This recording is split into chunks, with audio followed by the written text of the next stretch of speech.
Good morning, good afternoon, and good evening, everybody. We're so glad you've joined us.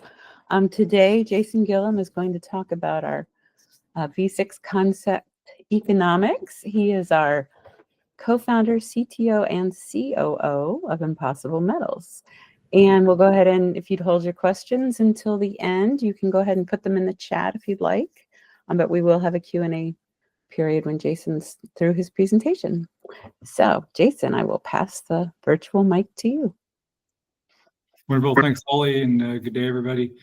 As Holly mentioned, we're really going to talk today about our concept economics. It's the sixth version of our concept economics. So as part of and following this webinar, we'll be releasing this updated economic model. And that's really what I'm keen to present and talk through today. So for anybody less familiar with our equipment and concept of operations, it's fairly different than some of the other solutions that are being considered today. So this is a short video talking a little bit about how our system functions, where we have a series of ships. They go out into the ocean. And then we use these robotic vehicles, AUVs, that will, and it's a fleet of them. So as one's going down, another is coming up to the surface. Once the vehicles reach the seafloor, the cameras on the vehicle identify where nodules are located, identify where life is located, leave a percentage of nodules undisturbed and leave the life undisturbed. And then using buoyancy engines in the system stays hovering over the seafloor as it's operating. Once it's full of nodules, those buoyancy engines drive the vehicle up to the surface, where we then have a series of recovery systems. The recovery system shown in this animation is no longer, certainly not the concept, and we're looking forward to updating that concept in future videos.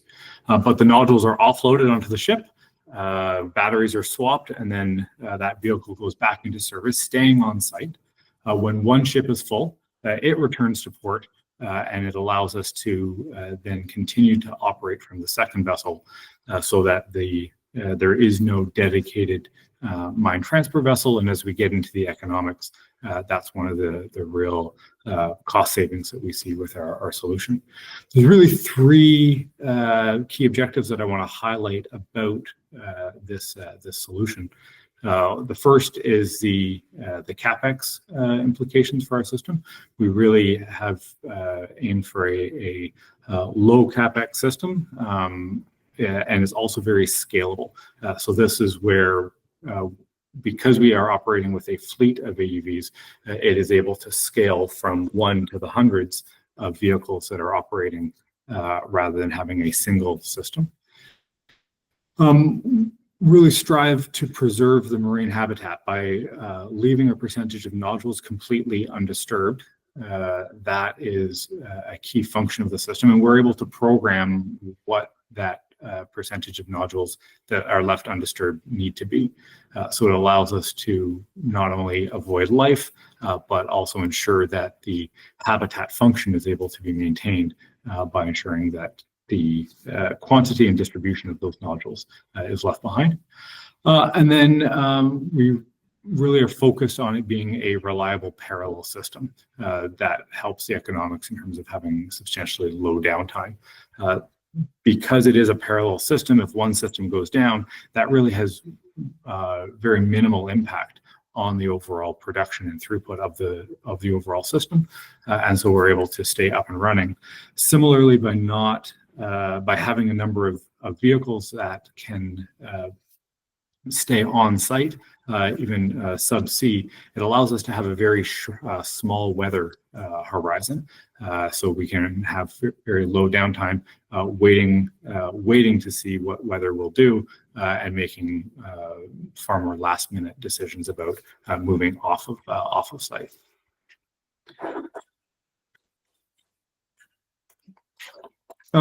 So just really high level, this is what we'll be talking through today, but this is a bit of a summary to start, just to where we see the economics playing out.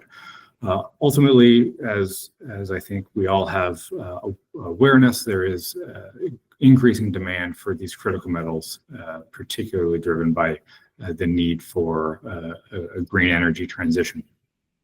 And we really see there being two main alternatives for collecting those. There's the existing terrestrial solutions, but then a variety of deep sea solutions as well. The two metrics that we like to compare and contrast based off of, one is the net present value and with an 8% discount rate, and then we normalize that by the annual production rate of the source. Ultimately, if you want increasing net present value, you can increase the mine. So normalizing it by annual production is what we look at. And then the other is the all-in sustaining cost, similar to OPEX, where it understands per ton of processed nickel, what is the cost, having taken into account credits for secondary metals that are in the material. And so when you look at terrestrial solutions to deep sea solutions to the selective harvesting solution, we'll talk through that in a bit more detail later on in the presentation. So this is a bit of an outline of the three key spreadsheets that we give access to as part of our model. One is the Techno-Economic Model. That really is describing the technology, the fleet, how those things build up, and how the technology has an impact on these economics. The next spreadsheet that everyone gets access to is the alternatives comparison, where we take those alternative solution published data and try to provide a comparison to our solution. And then the last is the concept P&L for the a project one, first project for our system. And those are the three things that we'll share. When we have this webinar go live and publish it next week, I believe, we'll have the updated published links for the economic model for the V6 economic model in with that information. And then before jumping into that techno-economic consideration, just for anybody familiar with V5 and talking about some of the high-level changes moving from our V5 economics to V6 economics. The first is a processing location assumption. Previously, it was assumed the nodules would travel from a CCZ into North America. We've now changed that assumption to travel distance to Japan. The size distribution is something that has started to be considered as well. So we are still leaving undisturbed 30% by mass, but by being selective in the model about which nodules are being collected, there's about 60% now by quantity of nodules that are being left undisturbed. And then the last is the ship type. We've been switching back and forth internally on thoughts related to the ship type, but we're transitioning from a container ship to a bulk for some increased capacity, and then also with that identified some maintenance cost duplication that was in the past model that has also now been removed. Okay, so moving into the techno-economic model and talking a little bit about how that gets built up. This is a similar slide that I've presented in the past for anyone familiar, but I'll really highlight some of the differences again from 5 to 6. And when you take a look at the published information, this slide, if you want to dive into it, can really help guide somebody through what the information flow is within that spreadsheet. The tabs, each box represents a different tab in the spreadsheet, and and they're colorized as well to help understand that flow. So the first are the red parameters, which really talk through the red tabs, which talk through the parameters. We've added some nodule sizing parameters as well as metal pricing parameters in this version, in addition to as we've designed and upgraded our understanding of the system, that has had an influence on our technology parameters as well. That all pulls through to the AUV economic model, which has some description and economic impacts of what the AUV is. We've added a tab related to specifically the AUV maintenance and started to do some bottom-up understanding of what the maintenance cost specific for the AUV will be, looking at the high-risk components and what our required replacement and maintenance cycles will be for those components. And then the last is the fleet economic model, where we take those AUVs, build them into a fleet, and understand the overall concept of operations of everything functioning together. Pulling that forward to the financials, a summary, as well as a profit and loss and discounted cash flow for the system. Using that information, that's what we are then able to optimize our system based off of. We really focus on adjusting what the speed requirements are of the vehicle, both vertical transit as well as horizontal, and that's what then allows the optimizer to tune parameters to give us an optimized vehicle and system size. And then lastly, because we do have that scalable system where we can increase the number of vehicles operating in any project at one time, it pulls through the economics into a understanding of what is the CapEx and OpEx and production rate as we increase the number of Eureka 3s and Eureka 4s, and then that is what we'll pull forward to the economics later on. So a quick summary of what Eureka 3 is, and the next slide showing Eureka 4. So Eureka 3 is a 2.25 million ton per year fleet when it's operating at full scale.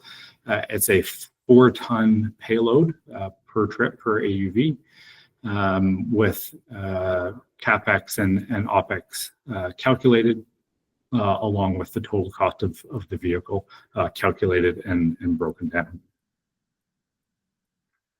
And then Eureka 4, this then scales up in size to a 6.7 million tons of nodules per year, substantially increasing the total CapEx required for this size system. It nearly doubles the cost of the AUV, but it also triples the payload capacity of the AUV from a 4-ton to a 12-ton capacity. We certainly do get economies of scale as we increase the size of the vehicles, and see some real merit in having Eureka 3 be our next step in our progression of vehicles from Eureka 1 and 2. So next, we'll talk a little bit about the comparison of costs with some of the alternatives. So there are 2 deep sea mining alternative references that we have access to that are public. They're listed here, and this is what we pull into the alternatives comparison sheet and bring forward for that comparison. Not diving into this in the numbers, but the next slide has some visual representation of this, which will be more straightforward. But I do want to describe on this slide how we go about pulling forward to a comparable collection cost per ton. So that's how we normalize the comparison, is understanding what is the cost to take collect a ton of ore from the seafloor and get it to shore, a dry ton. That's the point of comparison. And so we have the total CapEx costs, understanding what that is then on an annualized basis based off of an 18% cost of capital and a 25-year or in TMC's case, a 23-year amortization period. Similarly, pull forward the OpEx costs. What does it cost to operate the equipment?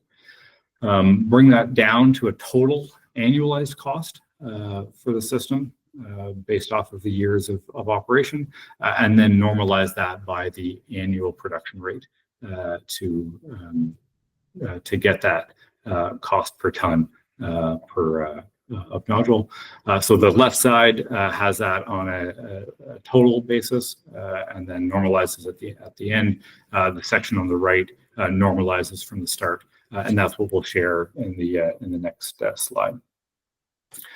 And so this is, as I was mentioning, a visual or graphical representation of that information, giving an understanding of where there are key differences between the systems from an economic standpoint.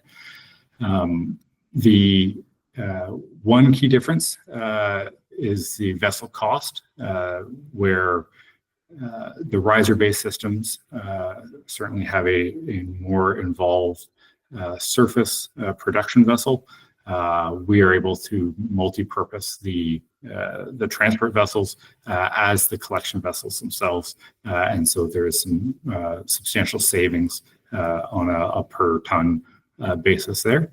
And then the other key difference is that we've noticed with this is the energy costs. A substantial part of our energy costs is that transport from the CCZ to the processing facility.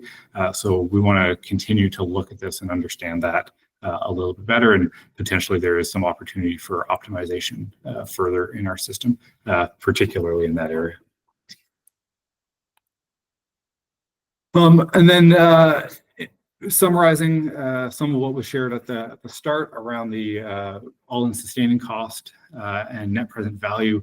Really, for me, the key factor is that net present value being for every ton of capacity that we are able to build, what is the net present value of putting that capital in and building out that capacity.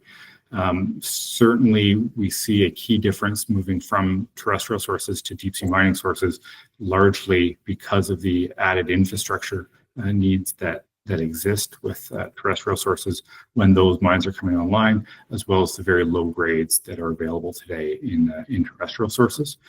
And then we'll already highlighted some of the key differences where we then see, albeit a smaller change, moving from riser-based systems to selective harvesting. There's still some economic difference and benefit going from system to system.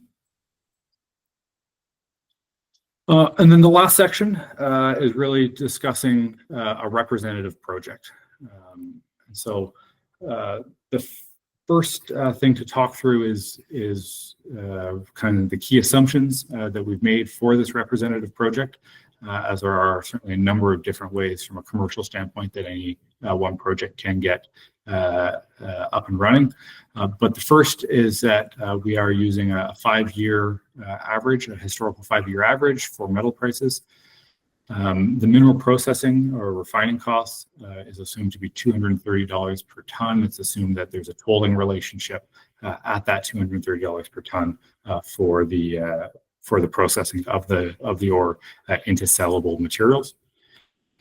There's assumed that we've partnered with a existing tenement holder who has the rights to an area, and they're receiving a 10% royalty as part of this model. There's an assumed 8.1% royalty to the ISA, and then capital. The financing method for the capital that's built into the model assumes a streaming royalty where 8% of revenue is paid in exchange for capital provided, resulting in a 15% cost of capital return to the funder.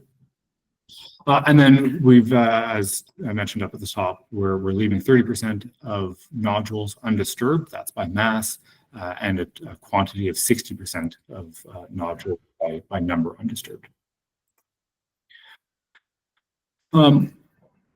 As we talked about, one of the key benefits with this system is that scalability, the ability to, in subsequent years, increase the number of vehicles that are operating, increase the capital invested as we learn more about the system, and that is what we're modeled here, showing a gradual increase in Eureka 3s, and then at year 5, switching completely from operating Eureka 3s to operating Eureka 4s as we build that out as a full fleet. With this, we see net present value of the project at $5.7 billion. The total capital required at 1.3, and we see this as one of a number of projects that can be started and operate concurrently, all to support the critical minerals shortage and the global minerals needs. Graphically showing the impact from a revenue and an earnings standpoint. We do start to scale slowly, approaching a steady state at full production by year 9. Again, with about 1.2 or 1.3 billion in EBITDA. And then just as a final slide, talking through these economics, this is a P&L for the concept project 1 at full scale production with top line revenue of 4 billion and ultimately net profit in the 1 billion. With that, I know I moved quickly through a number of these things. I would be happy to take questions, but also very keen to have people circle back to our site next week as this material gets published live, and use the slides and for yourself dig into any of the numbers that you have interest in, and certainly reach out if you have questions and want follow up after you've had that opportunity. Great, thanks, Jason. So if you'd like to ask Jason a question, there's a hand down at the bottom controls on your screen. Go ahead and click on that and I'll call on you, or you can put it in the chat and we will read it and Jason will answer it. All right, Kiran, you're up. Thank you. Great, Jason. Very educative presentation there. You know, in one of the slides you mentioned about you will be looking into reducing the travel cost for the barge. And last week there was a news item that a company called GT Wing, you know, is going to be, you know, putting this, they call it as a wind-mounted mast on their barge, and they will be traveling. And I was just wondering whether those kind of things are you going to be looking into or something else, you know? So that's certainly not what I was referencing when we were talking about some of the cost savings that we were looking at here. But we are certainly interested as novel technologies related to you know, ultimately getting energy and providing energy in a variety of different ways to support this, both from a cost standpoint as well as from an environmental impact standpoint. We'll be very keen to start to look at those and understand how they can be incorporated into the system. Yeah, thank you. You know, because there is a company called, you know, Core Power, which is also looking into nuclear maritime application. Again, you know, these are 5-6 years, you know, down the road, but that is another, you know, energy related. You know, but thank you for, you know, but whenever you look into it, will you be sharing it with us or all the options? Or? I mean, certainly as we tend to be fairly open with everything we do. So I have every expectation that we'll continue to share those modifications to our system as they come up. Thank you, Jason. Yeah. Great. Jason, do you want me to read it? Would you like to Yeah, read if it? you could read it, and that'll be great. Okay, Center for Community Law. Do you envision the possibility of a political event or environmental precautions affecting your costs and profit projections? Do you envision the possibility of a political event or environmental precautions affecting your cost? So it's not clear to me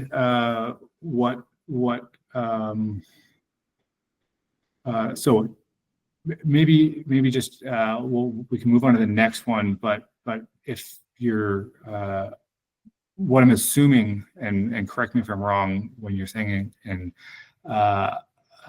political possibility of a political event or environmental precautions affecting your cost and profit. Okay, clear. Okay, thank you. So it took me a couple times to read it, but yeah. So as things change, will that have an impact on our costs? Yeah, there's a lot of assumptions built into this cost that as the mining code is adopted, as things like even the ISA royalty start to become finalized, those are all things that will have impacts on what these economics are. It's a key part of why we consider them our concept economics and try to be very clear about the assumptions that we are using to present them, because just as you're saying, there will be things that have an impact on what those costs are.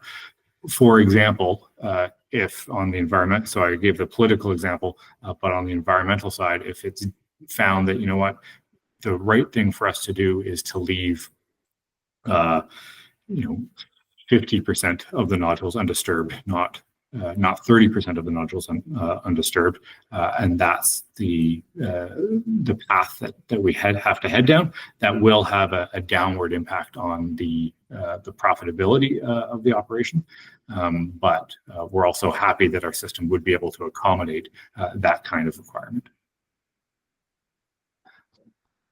Great. Okay. Next one's from Rory Usher. When will this have sign off from qualified persons and an assessment compliant with NI 43-101, SK 1300, or other standards? I don't have a specific date for you, Rory. We're certainly interested in. So today, it's very much as you're, inferring an internally developed, unaudited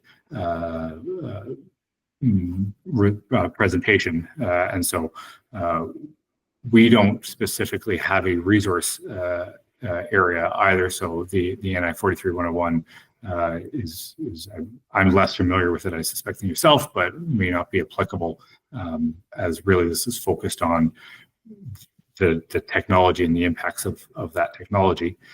But then as we evolve, it won't surprise me that we get to that stage, but I don't have a specific date for you.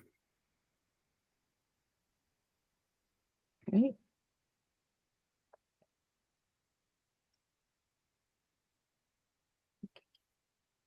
Any more questions?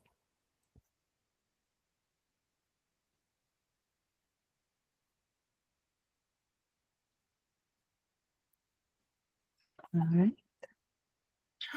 Well, seeing none, and in case any come in, I do want to thank everybody for participating, for coming, and definitely look forward to having people take a look at this when we publish this updated version next week, along with the slides and the video from the webinar. But there's one I saw that just came in as well. Yeah, so from Deval, I apologize if I'm saying that incorrectly. What happens to Eureka probes if hurricanes like Hurricane Ikini 1992 hit Hawaii? So if and when there are storm events that come through requiring the surface vessels to move off station. The AUVs, or Eureka probes, as you put it, go and are commanded to remain down towards the seafloor in a low current area, largely station keeping, waiting for the weather to pass, waiting for the surface ships to come back to station to then command them to resume operations. Well, we actually have a on the website, and I can include that when I send out the link to this recording. We have FAQs on there, so the team's gone through and thought it, like, I just very specifically remember a question similar to that. So I can send the link out to the FAQs when I send this out, and I think you might find that pretty interesting because they have thought through all of these. Okay, I won't say all, many of these scenarios. The question on how many days can the probe stay underwater indefinitely? I don't have a number off the top of my head. However, it will be a long time. And that's an interesting question, and it's probably something that I'd like to add to that FAQ that Holly just referenced. So we'll be able to get that fairly quickly. The vast majority of the energy that is consumed by our vehicle is to drive nodules up to the surface. That the hotel load or load on the vehicle to just hang around is really quite minimal. Even to drive a little bit of thrusters is relatively minimal. The real energy consumption budget is taken up in driving the vehicle up to the surface through those buoyancy engines by offsetting the weight of the nodules collected. And so in a scenario where we have to be on the seafloor for a particularly long period of time, potentially a matter of weeks, that would then impact the amount that we would be collecting on that trip. In order to have sufficient energy to get up to the surface. The other piece to reference is that we certainly don't fully discharge. So there is always a reserve capacity in the batteries in order to maintain their operation and maintain their longevity. So there is some meaningful reserve factor that we can dip into to then further extend that bottom time. But thanks for the question, and we'll get that up on the FAQ as I have clear information there. Great. Okay, next question is from Steiner. What are batteries charging in your CapEx, charging infrastructure on the PSV?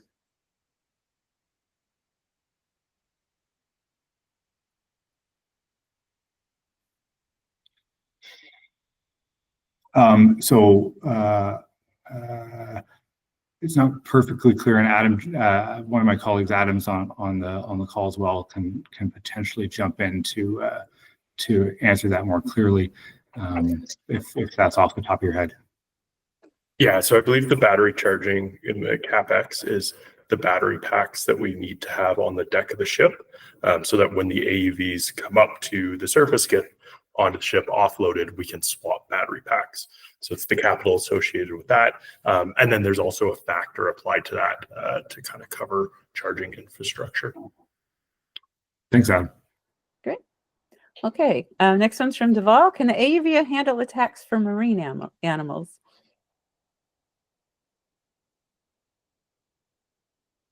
I have no idea.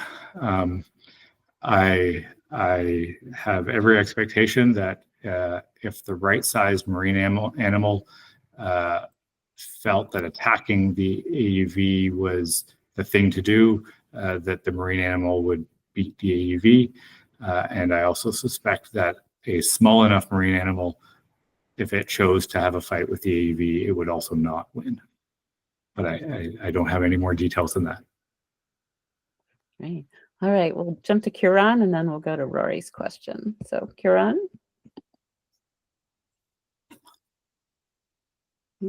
I'm sorry, I was on the line. There was a discussion about these hurricane-related issues, and it might not be a bad idea at the right time to reach out to folks at the National Hurricane Center to get some guidance, because usually when the hurricane passes, approximately for first 20 meters or so, there is a churning of the ocean. And then the things kind of get quiet down. And a hurricane usually travels at the speed of maybe, 15 miles per hour or something like that.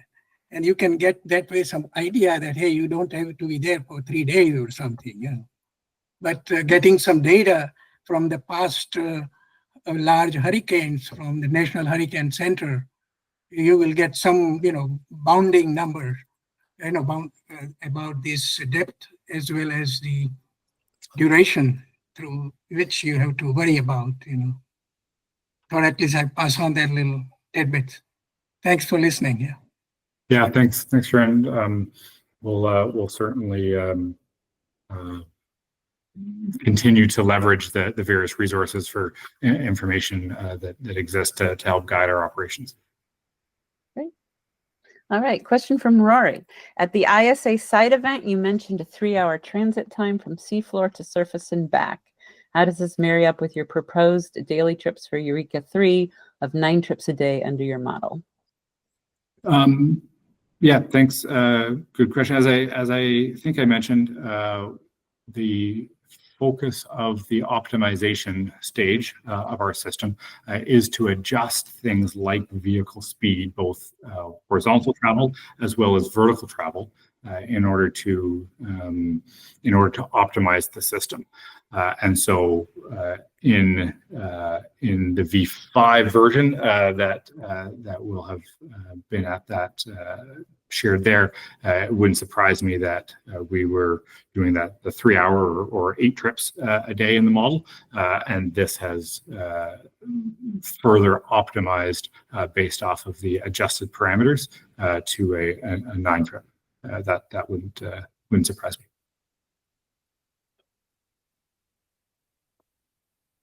Great.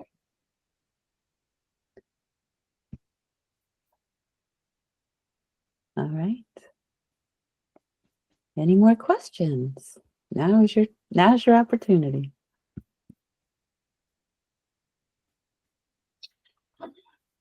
All right. From Deval, the 2022 Hunga Tonga, I'm gonna mutilate that, eruption and tsunami. These events can cause what impacts?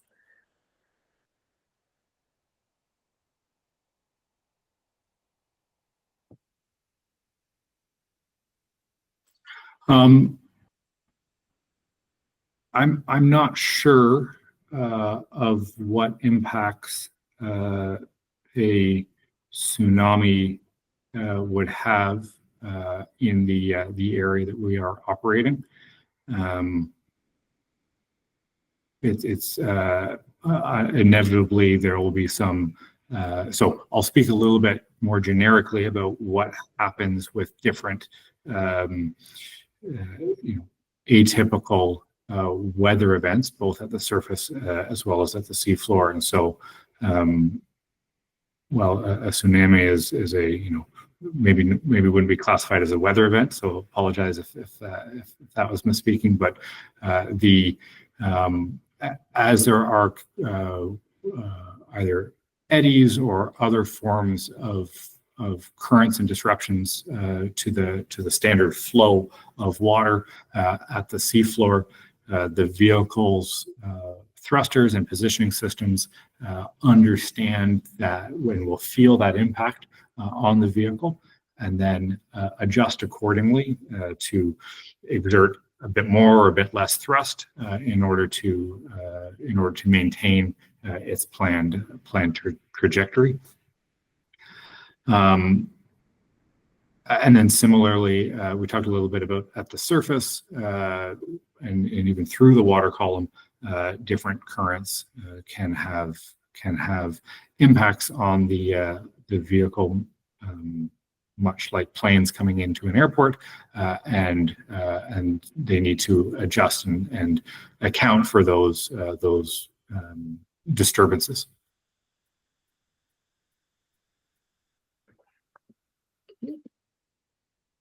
Kiran. Yeah, on the same line, Jason, NOAA has a tsunami warning system, and from the past data, what might be the wavelength as well as amplitude of the pressure wave in the deep ocean. You can get some estimate of it. But the main danger is for the vessels which are parked at the shore, because, the amplitude of the wave will, increase when you come near the shore. And again, NOAA can provide some bounding data on some of the past, measurements, they already have handy, Yeah, thank you. All right, question from Gail Smith. What happens when NOAA is shut down? There is a published literature on this subject, paper. Gail, I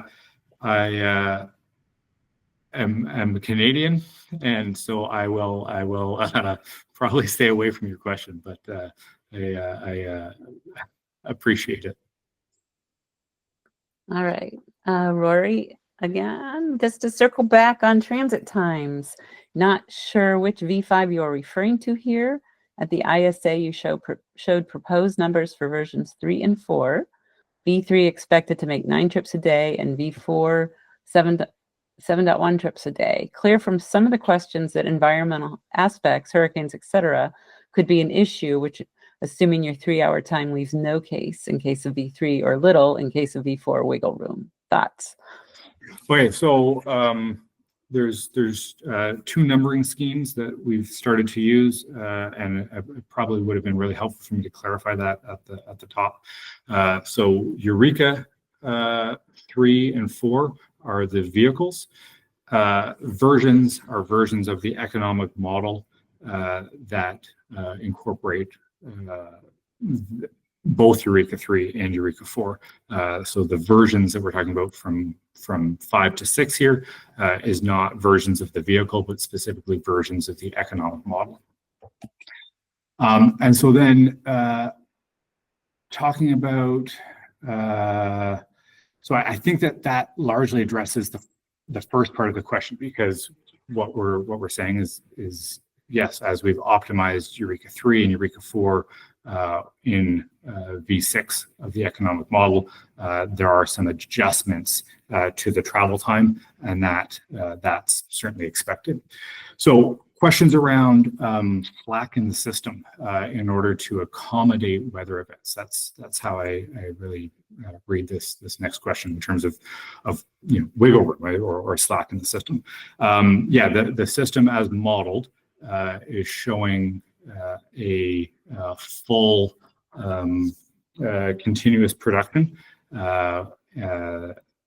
There is an allowance in the economic model for days of weather downtime, which would accommodate that wiggle room. So I think that there's something like 8% of the days. I don't know exactly off the top of my head. Potentially Adam can, if he's in it, can grab that for us. But there is a number of days that we assume we are down due to weather, which then reflects the worldly events that are having an impact on our production. We assume a 6% downtime for weather, and then an additional 5% for other various things. Thanks, Adam. Great. All right, question from Steinar.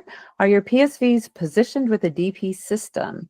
Do you know how much of your OPEX are associated to DP? So the current expectation is yes. On the DP system, we're certainly interested and have some ambitions to not require DP, but there is some potential for sure that will be a DP system, and that's what is modeled in. Okay. Next question from Enzo. Can you indicate how the machine is able to detect the presence of nodules on the seabed and whether or not those nodules are metallic? Is it by sensors such as camera or other? So in advance of our vehicle arriving, as with all mining or deep sea mining, certainly there is a high level of data that has been gathered through a series of resource definition campaigns to understand the density, the morphology, and metallurgy of nodules within certain areas.